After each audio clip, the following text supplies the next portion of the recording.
ஓம் சாந்தி. Murali date 20-3-2025 காலை Murali pop தாதா மதுபன். இன்னைக்கு பாபா முரளியில சொல்றாங்க, இனிமையான குழந்தைகளே, இந்த பழைய உலகில் அல்ப கால ஒரு நொடிக்கான சுகமே உள்ளது. இது உடன் வராது. தங்களுடன் அழிவற்ற ஞான ரத்தினங்களே உடன் வரும். ஆகவே அழிவில்லாத வருமானத்தை சேமித்துக் கொள்ளுங்கள். கேள்வி: தந்தையினுடைய படிப்பில் எந்த ஒரு கல்வி கற்பிக்கப்படுவதில்லை. பதில்: பூதங்கள் சம்பந்தமான கல்வி. பூதங்கள் சம்பந்தமான கல்வி அப்படின்னா, ஒருத்தர் தன்னுடைய மந்திர சக்தியினால உடல் இல்லாம இருப்பாங்க இல்லையா, ஆத்மாக்கள் இறந்து போயிருப்பாங்க, அவங்களுக்கு உடல் கிடைக்காது. அந்த மாதிரி ஆத்மாக்களை தன்னுடைய உடல்ல வர வச்சுட்டு அந்த ஆத்மா மூலமா மற்றவர்களுடைய மனதுல என்னெல்லாம் எண்ணங்கள் ஓடிட்டு இருக்கு, அவங்க எப்படிப்பட்டவர்கள், அவங்க வாழ்க்கை வரலாறையே அவங்க சொல்லுவாங்க. கேட்கக்கூடியவர்களுக்கும் ரொம்ப ஆச்சரியமா இருக்கும். நம்மளுடைய வாழ்க்கை வரலாறே அவங்க கரெக்டா சொல்றாங்களே அப்படின்னு நம்பிக்கை வச்சு அங்க போகக்கூடியவர்களுமே இருப்பாங்க. அது அந்த உடல்ல இருக்கக்கூடிய அந்த ஆத்மா மூலமா அவங்க அந்த செயலை செஞ்சுக்கிட்டு இருக்கிறாங்க. அப்படிப்பட்ட ஒரு செயலை பாபா இங்க நமக்கு கத்து கொடுக்கல. அதுதான் பூதங்கள் சம்பந்தமான கல்வி. மற்றவர்களின் எண்ணங்களை ஆராய்வது, தெரிந்து கொள்வது, இது பூதங்களின் கல்வியாகும். உங்களுக்கு இந்த கல்வி கற்பிக்கப்படுவதில்லை. பாபா மனதில் உள்ள எண்ணங்களை அறிபவர் அல்ல. அவர் எல்லாம் அறிந்தவர், அதாவது ஞானம் நிறைந்தவர். தந்தை வருவதே உங்களுக்கு ஆன்மீக கல்வி கற்பிப்பதற்காக. இந்த கல்வியின் மூலம் உங்களுக்கு 21 பிறவிகளுக்கான ராஜ பதவி கிடைக்கிறது. ஓம் சாந்தி. ஆத்மாக்களும் பரமாத்மாவும் நீண்ட காலமாக பிரிந்துள்ளனர் என பாரதத்தில் உள்ளவர்கள் பாடுகின்றனர். ஆத்மாக்களாகிய நமக்கு பரம்பிதா பரமாத்மா ராஜயோகத்தை கற்றுத் தருகிறார் என்பதை குழந்தைகள் அறிந்துள்ளனர். இன்னைக்கு பாடிட்டு இருக்கிறாங்க, ஆத்மா பரமாத்மா பிரிஞ்சு ரொம்ப காலமானது அப்படின்னு சொல்லி. ஆனா அதே பரமாத்மா இப்போ ஆத்மாக்களாகிய நமக்கு முன்னாடி உட்கார்ந்து என்ன பண்ணிட்டு இருக்கிறாரு? படிப்ப சொல்லி கொடுத்துட்டு இருக்கிறாரு. தன்னை பற்றிய அறிமுகத்தை கூறுவதோடு படைப்பின் முதல் இடை கடை பற்றியும் விளக்குகிறார். தன்னுடைய அறிமுகத்தையும் சொல்றாரு, தன்னுடைய படைப்பனுடைய முதல் இடை கடையினுடைய அறிமுகத்தையும் நமக்கு கொடுக்கிறாரு. சிலர் உறுதியான நிச்சய புத்தி உள்ளவர்களாகவும், ஒரு சிலர் குறைவாக புரிந்து கொள்பவர்களாகவும் வரிசை கிரமம் என்று உள்ளதல்லவா? வாழ்ந்து கொண்டிருக்கின்ற ஆத்மாக்கள்லாம் ஜீவாத்மாக்கள். நாம் பரம்பிதா பரமாத்மாவிற்கு முன்பாக அமர்ந்திருக்கிறோம் என குழந்தைகள் நீங்கள் தெரிந்துள்ளனர். உடலோட நம்ம எல்லாருமே இப்ப என்ன பண்ணிட்டு இருக்கிறோம்? பாபாவுக்கு முன்னாடி இருக்கோம்.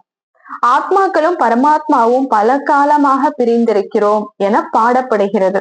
பாட்டுல என்ன சொல்றாங்க? ஆத்மா பரமாத்மா பிரிஞ்சு ரொம்ப காலமானது அப்படின்னு பாடுறாங்க.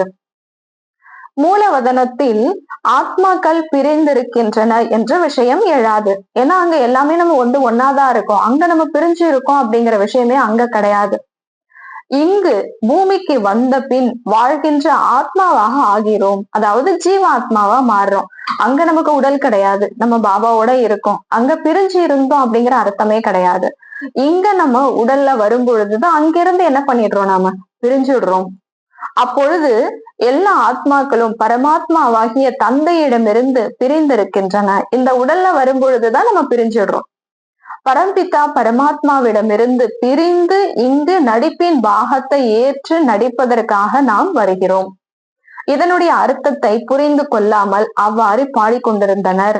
இதனுடைய அர்த்தமே புரியாம வெறுமனே ஆத்மா பரமாத்மா பிரிஞ்சு ரொம்ப காலமானது, எப்படி பிரிஞ்சாங்க, எங்கிருந்து பிரிஞ்சாங்க அப்படின்னு எதுவுமே தெரியாம என்ன பண்ணிடுறாங்க? வெறும் பாட்டு மட்டும் பாடிக்கிட்டே இருக்காங்க. இப்பொழுது தந்தை புரிய வைக்கின்றார். பரம்பிதா பரமாத்மாவிடமிருந்து பிரிந்து நம்மளுடைய பாகத்தை நடிப்பதற்காக வருகிறோம் என்பதை குழந்தைகளும் தெரிந்துள்ளனர். இதையெல்லாம் நமக்கு இப்ப பாபா புரிய வச்சிட்டாரு. நீங்கள் தான் முதலாக தந்தையிடமிருந்து பிரிந்தவர்கள். ஆகவே சிவபாபாவும் உங்களை தான் முதலில் சந்திக்கின்றார். உங்களுக்காகவே பாபா வரவேண்டியுள்ளது. கல்பத்திற்கு முன்பு கூட இந்த குழந்தைகளுக்காக தான் கல்வி கற்றுத்தரப்பட்டது. பிறகு சொர்க்கத்தின் எஜமானர் ஆனார்கள். அந்த சமயத்தில் வேற எந்த தேசமும் இருக்கவில்லை. ஒரே ஒரு ஆதி சனாதனா தேவி தேவதா தர்மம் தான். நாம் ஆதி சனாதனா தேவி தேவதா தர்மத்தினராக இருந்தோம் என்று தெரியும். அதற்கு தேவதா தர்மம் தேவதைகளின் வம்சத்தினர் பரம்பரை என்று கூறப்படுகிறது. ஒவ்வொருவருக்கும் தமக்கென தர்மம் என்பது உள்ளது. தர்மம்தான் சக்தியானது என கூறப்படுகிறது. தர்மத்தில் தான் சக்தி உள்ளது. லக்ஷ்மி நாராயணன் எவ்வளவு சக்தி உள்ளவர்களாக இருந்தனர் என்று உங்களுக்கு தெரியும். பாரதவாசிகள் தங்களுடைய தர்மத்தையே தெரிந்து கொள்ளவில்லை. யாருடைய புத்தியிலும் பாரதத்தில் தமது தர்மம்தான் இருந்தது என்று தோன்றவில்லை.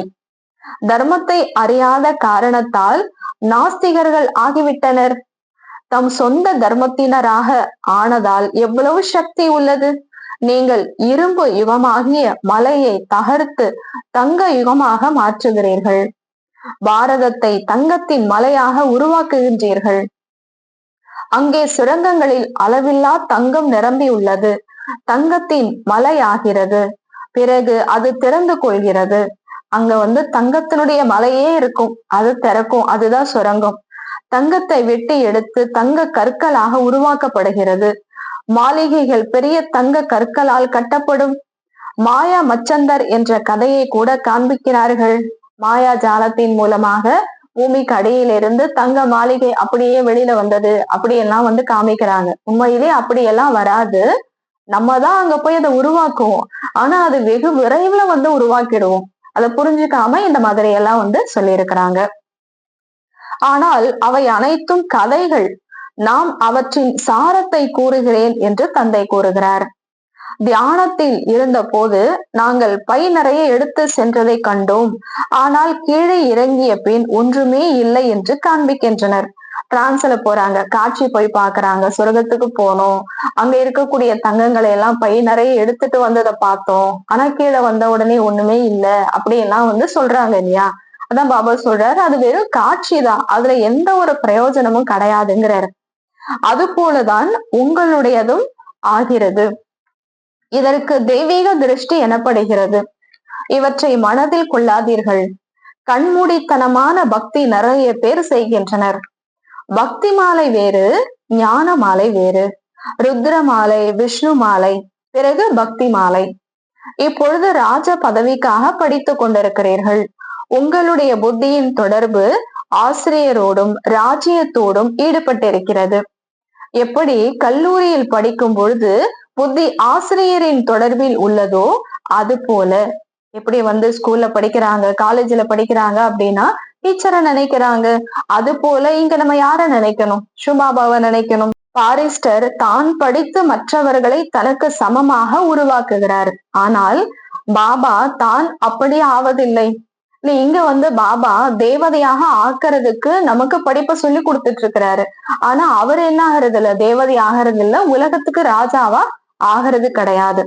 இதுதான் இங்கு அதிசயமானது. இது உங்களுடைய ஆன்மீக படிப்பு. உங்களுடைய புத்தியின் தொடர்பு சிவபாபாவோடு உள்ளது. அவரை தான் ஞானம் நிறைந்தவர், ஞான கடல் என கூறப்படுகிறது. எல்லாம் அறிந்தவர் என்று கூறுவதால் எல்லோருடைய மனதிலும் பிரவேசித்து அவர்களுடைய மனதில் என்ன எண்ணங்கள் ஓடுகிறது என்பதை தெரிந்து கொள்கின்றார் என்ற அர்த்தம் அல்ல. யாரு மற்றவர் மனதில் உள்ளதை கூறக்கூடியவரோ அவர் எல்லாவற்றையும் கூறுவார். இதற்கு பூதங்களின் கல்வி, பூதங்களுடைய படிப்பு அப்படின்னு சொல்லப்படுது. இங்கு மனிதர்கள் தேவதை ஆவதற்கான படிப்பை தந்தை கற்பிக்கின்றார். மனிதனில் இருந்து தேவதையாக என்ற பாடலும் உள்ளது. மனிதனும் தேவனாகலாம் அப்படின்னு பாடுறாங்க. குழந்தைகள், நீங்கள் இப்பொழுது பிராமணர்களாகி உள்ளோம், பிறகு தேவதையாக ஆவோம் என்பதை புரிந்து கொண்டிருக்கிறீர்கள். ஆதி சனாதனா தேவி தேவதைகள் தான் பாடப்படுகின்றனர். அவர்களுக்கு தான் மகிமை இருக்கு. சாஸ்திரங்களில் எத்தனையோ கதைகளை எழுதிவிட்டனர். இங்கு தந்தையே நேரடியாக கற்பிக்கின்றார். பகவானுடைய மகா வாக்கியம். பகவான் தான் ஞானக்கடல், சுகக்கடல், சாந்தி கடல். இறைவன் மட்டும்தான் ஞானக்கடல், சுகக்கடல், சாந்தி கடல். குழந்தைகளாகிய உங்களுக்கு ஆஸ்தி தருகின்றார். இந்த படிப்பு உங்களுடைய 21 பிறவிகளுக்கானது. எனவே எவ்வளவு நல்ல முறையில் படிக்க வேண்டும். இந்த ஆன்மீக படிப்பை தந்தை புதிய உலகை படைப்பதற்காக கல்பத்தில் ஒரே ஒரு முறை மட்டுமே வந்து கற்பிக்கின்றார். இந்த சங்கமயுகத்துல மட்டும்தான் நமக்கு வந்து சொல்லி கொடுக்கிறாரு. புதிய உலகத்தில் தேவி தேவதைகளுடைய ராஜ்யம் நடந்தது. பிரம்மா மூலமாக ஆதி சனாதனா தேவி தேவதைகளுடைய ராஜ்யம் நடந்தது. பிரம்மா மூலமாக ஆதி சனாதனா தேவி தேவதைகளின் தர்மத்தை நான் ஸ்தாபனை செய்கிறேன் என்று தந்தை கூறுகின்றார். இந்த தர்மம் இருந்த போது வேறு எந்த தர்மமுமே இருக்கவில்லை. ஆதி சனாதனா தேவி தேவதா தர்மம் இருக்கும் பொழுது வேறு எந்த தர்மமும் இல்லை. இப்பொழுது மற்ற எல்லா தர்மங்களும் உள்ளன. ஆகவே பிரம்மா மூலம் ஒரே தர்மம் ஸ்தாபனை ஆகிறது என்றும் திருமூர்த்தி பற்றியும் புரிய வைக்கின்றீர்கள். இப்பொழுது அந்த தர்மம் இல்லை. தேவதைகள் முன்பாக சென்று வழிபடும் பொழுது நாங்கள் எந்த நற்குணங்களும் இல்லாமல் இருக்கிறோம், நீங்கள் தான் எங்கள் மீது கருணை காட்ட வேண்டும் என்கிறோம். அப்படி கூறும் பொழுது புத்தி இறை தந்தையின் பக்கம்தான் செல்கிறது. அவரை தான் கருணை உள்ளம் கொண்டவர் என அழைக்கின்றோம். குழந்தைகளின் அனைத்து துக்கங்களையும் நீக்கி 100% சுகம் தருவதற்காகவே பாபா வருகிறார். எவ்வளவு இரக்கம் காட்டுகிறார். பாபாவிடம் நாம் வந்துவிட்டோம், அவரிடம் இருந்து முழு சுகத்தையும் அடைந்து விட வேண்டும் என நீங்கள் புரிந்துள்ளீர்கள். அதுதான் சுகம் நிறைந்த வசிப்பிடம். எது? சொர்க்கம். இது கலியுகம், துக்கம் நிறைந்த உலகம். இந்த சக்கரத்தை நன்றாக புரிந்து கொள்ள வேண்டும். சாந்தி தாமத்தையும் சுகதாமத்தையும் நினைவு செய்வதால் அந்த கடைசி கால எண்ணங்கள் படிதான் நமது நிலையும் அமையும். அந்துமதி சோகதி. சாந்தி தாமத்தை நினைவு செய்தோமையானால் சரீரத்தில் இருந்து விடுபடும் பொழுது ஆத்மாக்கள் சாந்தி தாம் சென்றடையும். நம்ம சாந்தி தாம நினைவோட ஆத்மா உடலை விட்டோம் அப்படின்னா நேர ஆத்மா என்ன பண்ணுவோம்? நம்மளுடைய வீட்டை நோக்கி போயிடுவோம். ஒரு தந்தையை தவிர வேறு யாருடைய நினைவும் வரக்கூடாது. ஒரேடியாக புத்தி பாதை தெளிவாக இருக்க வேண்டும். ஒரு தந்தையை மட்டும் நினைவு செய்வதனால் உள்ளூர எல்லை கடந்த குஷி ஏற்படும். இந்த பழைய உலகில் அல்ப கால ஒரு நொடிக்கான சுகம்தான் உள்ளது. நம்ம ஆழ்ந்த குஷியில இருக்கணும், உள்ளூர குஷியில இருக்கணும் அப்படின்னா ஒரு பாபாவுடைய நினைவு மட்டும்தான் இருக்கணும். உலகாய விஷயங்கள், உலகாய மனிதர்கள் எல்லாம் நினைச்சோம் அப்படின்னா குஷியே இருக்காதுங்கிறார் பாபா. இந்த உலகாய மனிதர்களை நினைச்சோம், இந்த உலகில் அழியக்கூடிய பொருளை நினைச்சோம் அப்படின்னா அது ஒரு செகண்டுக்கான சுகம்தான். இது கூடவே வரப்போவதில்லை. அழிவற்ற ஞான ரத்தினங்கள் தான் கூடவே வரும். அதாவது இந்த ஞான ரத்தினங்களின் சேமிப்பு தான் கூடவே வரும். மேலும் 21 பிறவிகளுக்கு இதன் பலனை அனுபவிப்பீர்கள். ஆம், அழியக்கூடிய செல்வத்தால் பாபாவிற்கு வேறு வழிமுறையில் யார் உதவி புரிந்தாலும் அவர்களின் கூடவே வரும். அழியக்கூடிய செல்வம் கூட நம்ம கூட வரும். எப்ப வரும் அப்படின்னா அந்த செல்வத்தினால பாபாவுடைய சேவைக்கு அந்த செல்வத்தை நம்ம எந்த அளவுக்கு பயன்படுத்தி இருக்கிறோமோ அது என்ன ஆகும்? பலனாக மாறிடும், புண்ணியமா மாறிடும். அந்த விதத்துல நமக்கு அந்த பலன் கூடவே வரும். அப்ப அழியக்கூடிய அந்த செல்வத்தினுடைய பலனும் கூட நம்ம கூட வருதுங்கிறார் பாபா. பாபா நம்மிடம் உள்ள மதிப்பில்லாத சோழிகளை வாங்கி கொண்டு நமக்கு அங்கே மாளிகைகளை தருகின்றார். பாபா சோழிகளுக்கு பதிலாக எவ்வளவு ரத்தினங்களை தருகிறார். அமெரிக்க மக்கள் நிறைய செலவு செய்து மிக பழமையான பொருட்களை வாங்குகின்றனர். அப்படி மனிதர்கள் பழைய பொருட்களை அதிக விலை கொடுத்து வாங்குகிறார்கள்.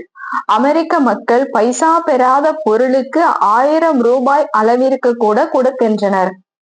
பாபா எவ்வளவு நல்ல வாடிக்கையாளர் பாருங்க. பாபா எந்த அளவுக்கு நல்ல ஒரு வாடிக்கையாளர். நம்ம கிட்ட கொடுக்க பாபாவுக்கு நம்ம கொடுக்கறது எதுவுமே கிடையாது. அப்படி கொடுக்கறோம்னால திரும்ப நம்ம தான் எடுத்துக்கிறோம் இல்லையா? அப்படி கொடுக்கறது ஒண்ணுமே இல்லை. ஆனா அதை வாங்கிட்டுதான் பாபா என்ன பண்றாரு? உலக ராஜ்யத்தையே நமக்கு கொடுக்கிறாரு. அதனால எவ்வளவு நல்ல வாடிக்கையாளர். அதனால்தான் அவரை கள்ளம் கபடமற்றவர் என புகழ் பாடுகின்றனர். போலாநாதர் அப்படின்னு சிவபாபாவுக்கு சொல்றோம். மனிதர்களுக்கு இது கூட தெரியாத காரணத்தால் சிவனையும் சங்கரரையும் ஒருவரே என கூறிவிட்டனர். போலா பாபா, போலாநாதர் அப்படின்னு மனிதர்கள் சங்கரரை சொல்லிட்டாங்க. சிவனும் சங்கரரும் ஒருத்தர் அப்படின்னு சொல்லிட்டு அவரை சொல்லிட்டாங்க. எங்கள் பையை நிரப்புங்கள் என்று கூறுகின்றனர். அதனாலதான் சங்கரருக்கு முன்னாடி போயிட்டு எங்க பைய நிரப்புங்க அப்படின்னு சொல்றாங்க. நமக்கு ஞான ரத்தினங்கள் கிடைக்கின்றன. இவற்றால் நமது புத்தியின் பை நிறைகிறது என்று குழந்தைகள் நீங்கள் புரிந்து கொள்கிறீர்கள். நம்ம புத்தி பையன் நிரப்புறாரு ஞான ரத்தினங்களால. இவர்தான் எல்லைக்கு அப்பாற்பட்ட தந்தை. அவர்களோ சங்கர் என்று கூறுவதோடு மட்டுமல்லாமல் ஊமத்தை விதைகளை உண்பதாகவும் போதை தரும் லாக்கரி வஸ்துவின் புகை பிடிப்பதாகவும் கூறுகின்றனர். என்னவெல்லாமோ விஷயங்களை கூறிவிட்டனர். குழந்தைகள், நீங்கள் சத்கதிக்கான படிப்பை படிக்கின்றீர்கள். நல்ல நிலையை அடையணும், சத்கதிக்கு போகணும் அப்படிங்கிறதுக்காக இங்க நம்ம என்ன பண்ணிட்டு இருக்கோம், படிச்சுட்டு இருக்கோம். இந்த படிப்பு தான் முழு அமைதியில் இருப்பதற்கானதாகும். ஊதுபத்தி கொளுத்துகின்றனர், பகட்டு காட்டுகின்றனர். ஆகவேதான் இவர்கள் நம்மிடம் இந்த அளவு சிவ ஜெயந்தியை ஏன் கொண்டாடுகின்றீர்கள் என கேட்கின்றனர். இப்ப நம்ம சிவ ஜெயந்தி வந்தது அப்படின்னா ஒவ்வொரு சென்டர்லயும் நம்ம என்ன பண்றோம், சீரியல் பல்ப் எல்லாம் போடுறோம், நிறைய ஃபங்க்ஷன் எல்லாம் வைக்கிறோம், வீடையே நம்ம அலங்காரம் பண்றோம் இல்லையா? இது எதுக்காக செய்யறோம் அப்படின்னா, மனிதர்கள் ஏன் இந்த சிவராத்திரிக்கு இவ்வளோ அலங்காரம் செய்றீங்க, இவ்வளோ லைட்ஸ் எல்லாம் ஏன் போட்டிருக்கீங்க அப்படின்னு கேட்பாங்க இல்லையா? அதுக்காக தான் நம்ம செய்யறோம். அப்படி கேட்கும் பொழுது நீங்க சொல்லுங்க, சிவபாபா தான் பாரதத்தை செல்வம் மிகுந்த நாடாக மாற்றுகிறார். லட்சுமி நாராயணரை சொர்க்கத்தின் எஜமானராக யார் உருவாக்கியது? இது உங்களுக்கு தெரியும். இவர்கள் முற்பிறவியில் என்னவாக இருந்தனர்? இவர், அதாவது லக்ஷ்மி, முன் ஜென்மத்தில் ஜெகத் அம்பா ஞான ஞானேஸ்வரியாக இருந்தார். அவரே பிறகு ராஜராஜேஸ்வரியாக ஆகின்றார். இப்பொழுது யாருடைய பதவி பெரியது? பார்க்கும் பொழுது இவர் சொர்க்கத்தின் எஜமானர். ஜெகதம்பா எதற்கு எஜமானியாக இருந்தார்? இவரிடம் ஏன் செல்கின்றனர்? பாபாவிற்கும் கூட 100 கைகள், 200 கைகள், 1000 கைகள் உடையவராக காட்டுகிறார்கள். எத்தனை குழந்தைகளோ அந்த அளவு கைகளின் எண்ணிக்கை அதிகமாகிறது. ஜெகத் அம்பாவிற்கு கூட லக்ஷ்மியை விட அதிகமான கைகளை கொடுத்து விட்டனர். அம்பாளுக்கு நிறைய கைகளை காமிச்சிருக்காங்க. அவரிடம் சென்று அனைத்தையும் வேண்டுகின்றனர். இது வேண்டும், அது வேண்டும், இப்படி நிறைய ஆசைகளோடு செல்கிறார்கள். லக்ஷ்மியிடம் ஒருபோதும் இப்படிப்பட்ட விருப்பங்களோடு செல்வதில்லை. இவரிடம் செல்வம் மட்டுமே உள்ளது. ஜெகத் அம்பாவிடமிருந்து சொர்க்கத்தின் ராஜ பதவி கிடைக்கிறது. எனவே ஜெகதம்பாவிடம் எதை விரும்பி யாசிப்பது என்று தெரிவதில்லை. இதுவோ படிப்பு, ஆன்மீக ஞானம். ஜெகதம்பா எதை கற்பிக்கின்றார்? ராஜயோகத்தை. இது புத்தி யோகம் என்று கூறப்படுகிறது. உங்களுடைய புத்தி பலவற்றின் பக்கங்களிலிருந்து விளக்கப்பட்டு ஒரு பாபாவிடம் ஈடுபடுத்தப்படுகிறது. புத்தி பல திசைகளில் அலைப்பாய்ந்து ஓடுகிறது.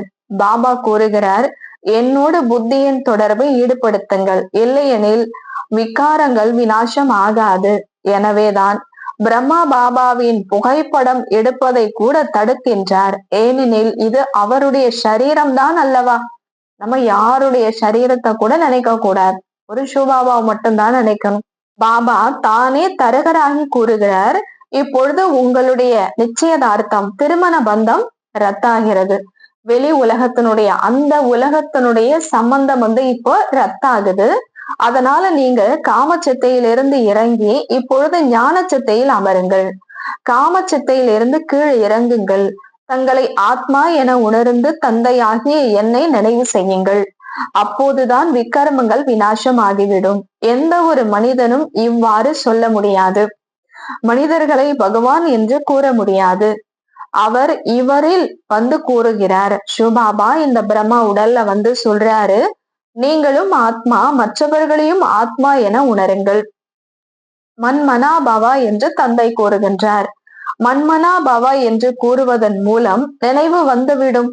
இந்த பழைய உலகத்தின் அழிவு கண் முன்பாக உள்ளது. இதுதான் மகாபாரத யுத்தம் என்று ஏன் கூறுகிறார்கள்? இதுதான் மிக பயங்கரமான மகாபாரத யுத்தம் அப்படின்னு பாபா சொல்றாரு. இதை ஏன் மகாபாரத யுத்தம் அப்படின்னு சொல்லணும்? யுத்தம் அப்படிங்கறது வெளிநாட்டுல கூட நடக்குது இல்லையா? இதுக்கு மகாபாரத யுத்தம் அப்படின்னு ஏன் சொல்லப்படுது அப்படின்னு நிறைய பேர் கேக்குறாங்க. அதுக்கு பாபா சொல்றாரு, பாரதத்தில் யஜ்யம் ஆரம்பமாகி உள்ளது. இந்த உலக அழிவுக்கான ஆயத்தம் இந்த பாரதத்துலதான் ஆரம்பமாகுது. இதிலிருந்துதான் விநாசத்தின் தீ பிழம்பு வெளியாகிறது. பாபா இந்த யஜ்யத்தை எங்க உருவாக்குறாரு? இங்கதானே உருவாக்குறாரு. இதன் மூலமாக தானே உலகம் மாற்றம் ஆகுது. உங்களுக்காக புதிய உலகம் தேவைப்படுவதால் இனிமையான குழந்தைகளே, இந்த பழைய உலகம் அழிய வேண்டும். எனவே இதில் போரனுடைய மூல வேர் இங்கிருந்துதான் வெளியாகிறது. இந்த உலக அழிவுக்கான போருக்கான மூல வேரே இந்த பாரதத்திலிருந்து தான் உருவாகுது. அதனாலதான் இது மகாபாரத போர் அப்படின்னு சொல்லப்படுது.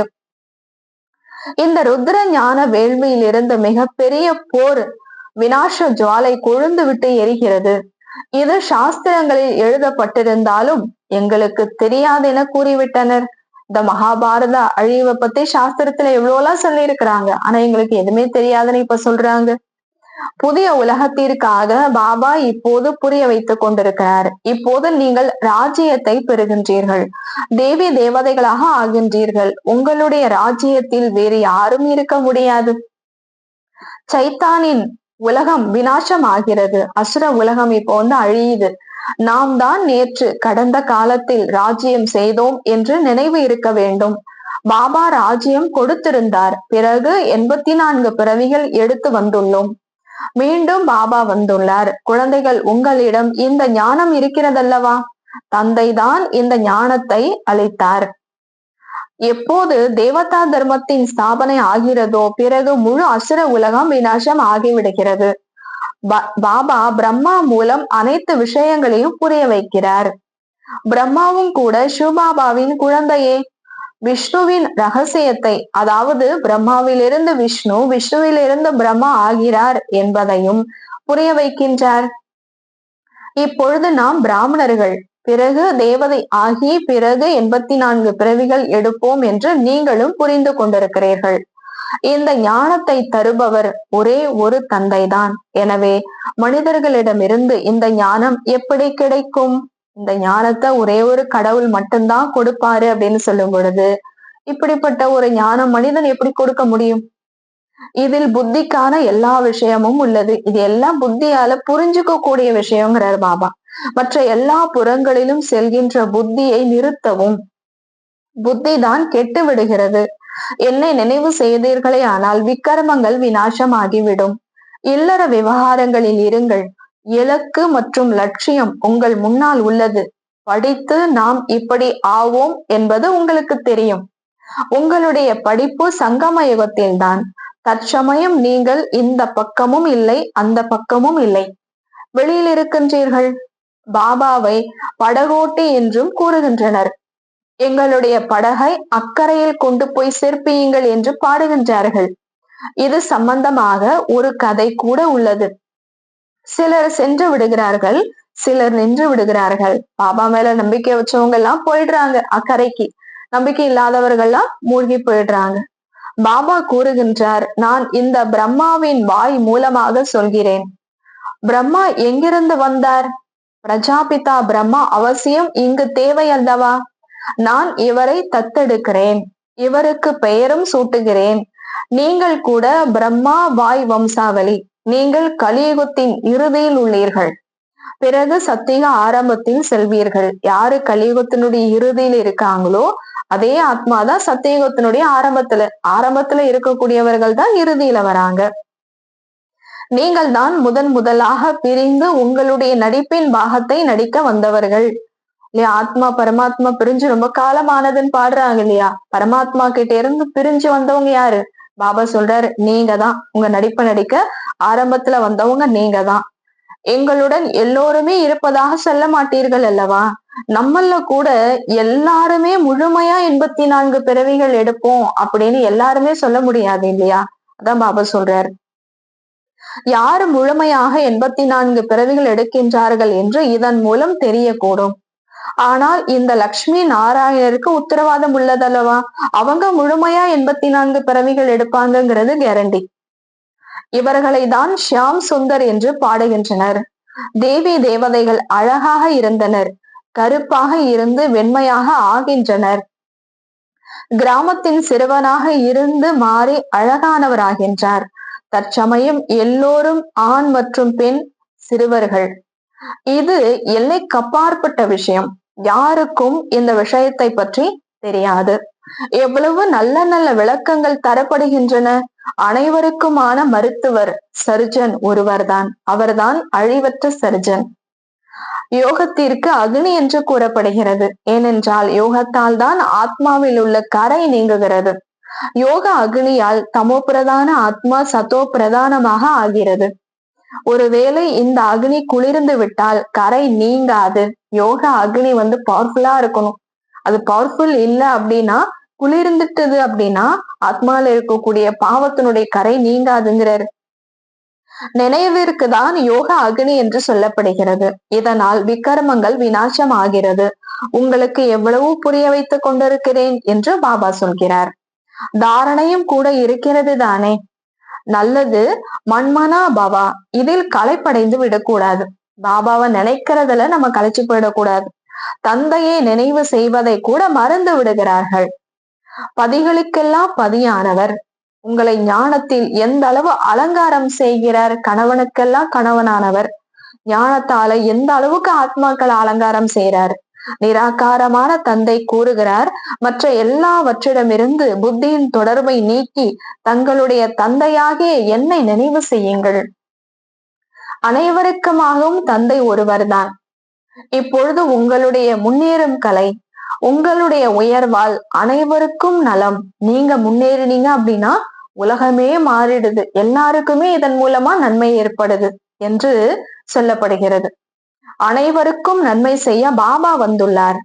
ராவணன் அனைவரையும் துர்கதிக்கு இட்டு செல்கிறான். ராமன் அனைவரையும் சத்கதிக்கு அழைத்து செல்கிறார். நல்லது. இனிமையிலும் இனிமையான காணாமல் போய் வெகு காலம் கழித்து கண்டெடுக்கப்பட்ட குழந்தைகளுக்கு தாய் தந்தை பாப் தாதாவின் அன்பு நினைவுகள் மற்றும் காலை வணக்கம். ஆன்மீக குழந்தைகளுக்கு ஆன்மீக தந்தையின் நமஸ்காரம். ஆன்மீக தந்தைக்கு ஆன்மீக குழந்தைகளின் நமஸ்காரம். நன்றி பாபா. தேங்க்ஸ் பாபா. தாரணைக்கான முக்கிய சாரம். நடைமுறை செய்வதற்காக முரளியிலிருந்து முக்கியமான 2 பாயிண்ட்ஸ். முதலாவது, தந்தையின் நினைவால் அளவு கடந்த சுகத்தை அனுபவம் செய்வதற்காக புத்தி தெளிவாக இருக்க வேண்டும். நினைவு எப்போது அக்னி சுரூபமாக ஆகிறதோ அப்போது ஆத்மா சத்தோ பிரதானமாக ஆகிவிடும். இரண்டாவது, தந்தை சோழிகளுக்கு பதிலாக ரத்தினங்களை தருகிறார். அப்படிப்பட்ட கள்ளம் கபடமற்ற தந்தையிடமிருந்து தங்களுடைய பையை, புத்தி பையை நிரப்பிக் கொள்ளவும். சாந்தியில் இருப்பதற்காக இந்த கல்வியை கற்று சத்கதியை பலனாக அடைய வேண்டும். வரதானம். மாயாவின் பந்தனங்களில் இருந்து சதா பந்தனமற்று இருக்கக்கூடிய யோகயுக்து பந்தன் முக்து ஆகுக. மாயாவின் பந்தனங்களில் இருந்து சதா பந்தனமற்று இருக்கக்கூடிய யோகயுக்து பந்தன முக்து ஆகுங்கள். விளக்கம். பந்தன முக்தியின் அடையாளம் சதா யோகம் நிறைந்த நிலையாகும்.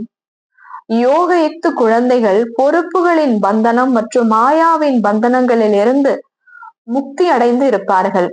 மனிதருக்கான பந்தனமும் இராது. லௌகீக பொறுப்புகள் விளையாட்டு. ஆகவே கட்டளைப்படி விளையாட்டு என்ற ரீதியில் சிரித்து கொண்டே விளையாடுங்கள். ஒருபோதும் சின்ன சின்ன விஷயங்களில் களைப்படைய மாட்டீர்கள். பந்தனம் என நினைத்தால் கஷ்டம் ஏற்படும். என்ன, ஏன் என்ற கேள்வி எழும். ஆனால் பொறுப்பு பாபா இருக்கிறார், நீங்கள் நிமித்தம். இந்த நினைவின் மூலம் பந்தன முக்தி ஆகுங்கள். அப்பொழுதுதான் யோகித்து ஆகிவிட முடியும். ஸ்லோகன். செய்பவர் செய்விப்பவர் என்ற நினைவில் அகந்தை மற்றும் அபிமானத்தை அழித்து விடுங்கள். இன்னைக்கு பாபா என்ன ஸ்லோகன் சொல்றாரு? செய்பவர் செய்விப்பவர் என்ற நினைவில் அகந்தை மற்றும் அபிமானத்தை அழித்து விடுங்கள். நல்லது. ஓம் சாந்தி.